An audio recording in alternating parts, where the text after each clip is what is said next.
Bismillahirrahmanirrahim. Assalamualaikum warahmatullahi wabarakatuh. Selamat pagi anak-anak kelas 5. Pada pagi hari ini kita akan belajar PPKN. Materinya ada pada buku tematik, yaitu tema kedua ya. Kita akan membahas bentuk-bentuk tanggung jawab di lingkungan masyarakat. Poin A, bentuk tanggung jawab di lingkungan masyarakat.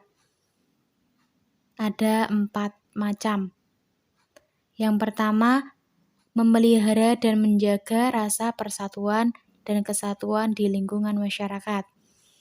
Contohnya, sikap saling menghormati dan juga menyelesaikan masalah dengan musyawarah. Yang kedua, menjaga dan memelihara keamanan di lingkungan masyarakat. Contohnya ada pada saat kita mematuhi peraturan di lingkungan RT, seperti peraturan jam belajar, jam pergi, ataupun kegiatan siskamling atau ronda. Yang ketiga, meningkatkan solidaritas di tengah perbedaan, seperti bekerja sama dan juga mengadakan bakti sosial di lingkungan masyarakat. Yang keempat, menghilangkan sikap diskriminatif dalam masyarakat. Kita tahu bahwasanya Indonesia, masyarakatnya banyak sekali beragam daerah, suku, bangsa, dan juga status sosialnya. Kita tidak boleh diskriminatif, kita harus merangkul semuanya, tidak boleh membeda-bedakan. Pada poin B, contoh hak dan kewajiban sebagai warga masyarakat. Adapun hak sebagai warga masyarakat, hak adalah sesuatu yang dimiliki atau diperoleh oleh setiap orang. Ada beberapa contoh seperti hak mendapatkan perlindungan hukum, hak memeluk agama sesuai keyakinannya, dan hak memperoleh pendidikan. Kita sebagai warga masyarakat tentu semuanya mendapatkan hak perlindungan hukum. Kita di mata hukum semuanya adalah salah. Ketika kita bersalah, maka kita harus mendapatkan pengadilan. Hak memeluk agama. Kita tidak dipaksa untuk memeluk salah satu agama, akan tetapi kita diberikan pilihan untuk memilih keyakinan yang ada di hati masing-masing. Kewajiban sebagai warga masyarakat. Kewajiban adalah sesuatu yang harus dikerjakan atau dipenuhi ketika sudah mendapatkan hak. Contohnya membayar pajak, menaati hukum yang berlaku, dan menjaga ketertiban di lingkungan masyarakat. Kita sebagai warga masyarakat yang baik tentunya akan membayar pajak listrik, pajak air, pajak kendaraan. Itu kita harus memenuhinya. Poin C, contoh hak dan kewajiban peserta didik di lingkungan sekolah. Hak peserta didik yang pertama, mendapatkan pengajaran ilmu dari guru. Kita sebagai peserta didik tentunya kita akan mendapatkan hak memperoleh ilmu dari Bapak Ibu guru. Dan yang kedua, menggunakan fasilitas sekolah. Karena sebagai siswa sudah membayar SPP, membayar uang sekolah, maka berhak menggunakan fasilitas sekolah. Yang ketiga, mengajukan pertanyaan pada guru.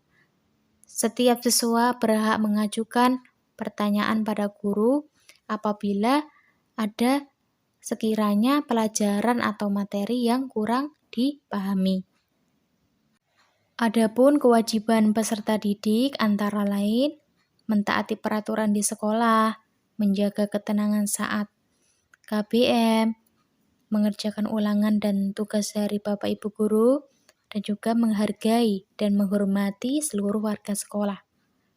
Kewajiban dari peserta didik ini tentunya harus wajib dilakukan, karena pada dasarnya dengan kita memenuhi kewajiban tersebut kita akan memperoleh ketenangan, kita akan mendapatkan kebaikan dari kewajiban yang kita tunaikan. Poin terakhir ada hak dan kewajiban anggota musyawarah. Adapun hak dari anggota musyawarah atau peserta musyawarah yaitu ada menyampaikan pendapat. Ketika kita mempunyai pendapat, kita berhak menyampaikan pendapat kita pada orang-orang lain, pada forum diskusi, pada musyawarah, pada rapat.